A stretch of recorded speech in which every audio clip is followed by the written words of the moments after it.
C'est avec un très grand intérêt que le partenariat régional pour la conservation de la zone côtière et marine en Afrique de l'Ouest, PACM, que je représente ici, s'est associé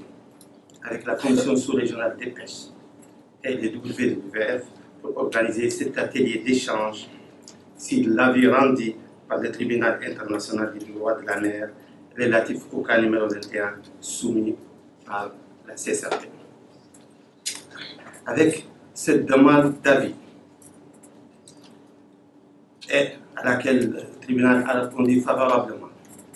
notre sous-région franchit désormais une étape décisive dans la lutte contre la pêche illégale,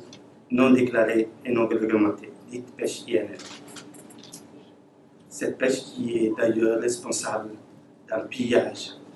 de nos ressources halieutiques et de la dégradation de nos écosystèmes marins et côtiers. En effet,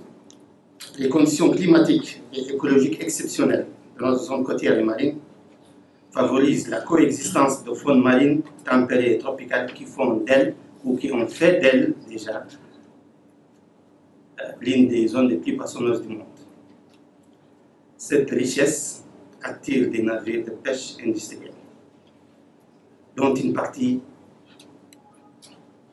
exerce des activités en toute illégalité, du fait de l'insuffisance des moyens institutionnels et opérationnels en suivi, contrôle et surveillance de nos États.